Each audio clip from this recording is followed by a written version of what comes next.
Hey Busters, welcome back to another Digimon card game video. So today I wanted to do a deck review. Specifically, I wanted to go over the shape the aggro deck has taken since the release of set 5, Battle of Omega. So before, the core theme behind the aggro deck was spamming the field with cheap level 3s with high DP while reaping the benefits from Vmon's jamming effect as well as drawing effects from Upamon and Chibimon's evolution origin effects, while keeping your Vmon alive with XVmon's active effect upon evolution. Now, a new approach to aggro has appeared in the form of Yellow. So the new playstyle of the Yellow Aggro deck is that it spams the field with level 3s like normal, but it doesn't actually attack right away. Instead, it builds up a few Mons on the field first to set up for the removal cards, Starmons and Spiral Masquerade, which both decrease opponents' DP depending on the number of Digimon on your field. Not just that, as it's yellow, it's able to run recovery Digimon like Plotmon while reaping benefits from having 3 or less security, such as using the new Pulsemon promo card. So, let's go over the cards so I can explain how the deck runs in a bit more depth. Starting with the Digitama, Upamon is the way to go. He gives you a draw 1 when you attack while you have 3 or less security. Once the opponent realizes what your deck is, they're going to start swinging once they have something with 6,000 or higher DP, as 5,000 DP is usually the limit of an aggro deck, outside of a few level 4s and Pinokkimons if you run them, which helps speed up your draw engine. For the Digimons themselves, beyond the vanilla 2-cost 5,000 DP Digimon you'll be running, there are a couple tech cards you run for disrupting your opponents. First up is Starmons.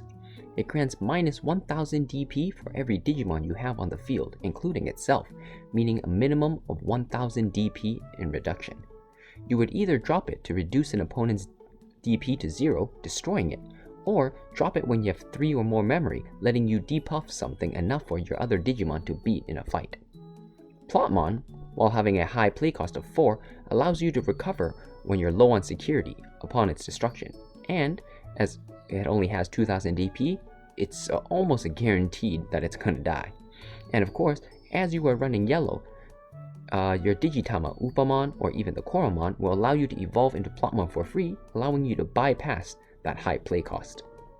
Cutemon is run for its evolution cost disrupting ability, as the yellow playstyle generally wants you to field Digimon and keep them on the field in order for you to maximize Starmons and Spiral Masquerade's effect.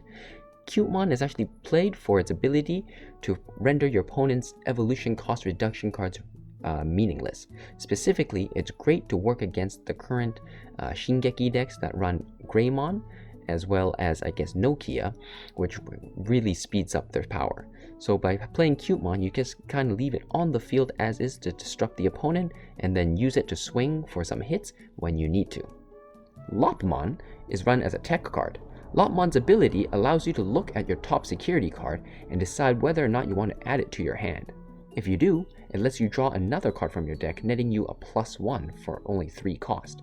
While drawing from your own security pile may seem like a bad idea, it synergizes well with the other cards that you run in the deck, such as Plotmon for recovery, as well as Pulsemon, which actually has effect depending on how much security you have. Here, speaking of Pulsemon, Pulsemon is the promo card which was given either as a pre-order bonus for the Vital Bracelet or as the promotion card for joining the Koryukai, or I guess the casual tournaments in Japan for the month of April. So here, Pulsemon comes with 2 effects. When you play it while you have 3 or more security, it lets you draw 1. However, when you play Pulsemon while you have 3 or less security, he will instead give you +1 memory, dropping his play cost to 2.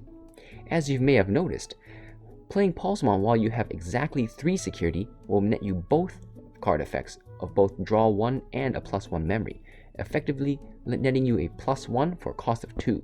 So, just like the blue aggro deck, the yellow version also runs Pinokkimon, as its effect is great for stalling, letting you keep 1 or more opponents rested until your next turn, possibly enough for you to win the game.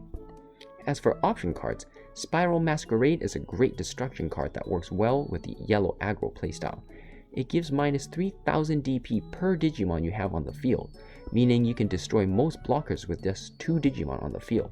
Even better, the minus 3000 DP effect activates per Digimon you have and not all at once. That means you can split the debuff in increments of 3000, letting you spread the excess debuff to other Digimon, allowing you to maximize DP destruction. Finally, Zekkousho is a great tech card. While it costs you 1 security to use, it nets you 2 free memory, which is effectively 1 more attacker on your next turn. As you run several Digimon that synergizes with having less security, as well as some recovery options, the security cost can actually be beneficial to you. Another slightly popular tech card is BushiAgumon. So, as you can already tell, BushiAgumon's claim to fame is its Soko ability, or in other words, haste, which allows you to attack upon play. But because of its high play cost of 5, the odds of you being able to actually use it before ending your turn is slim to none.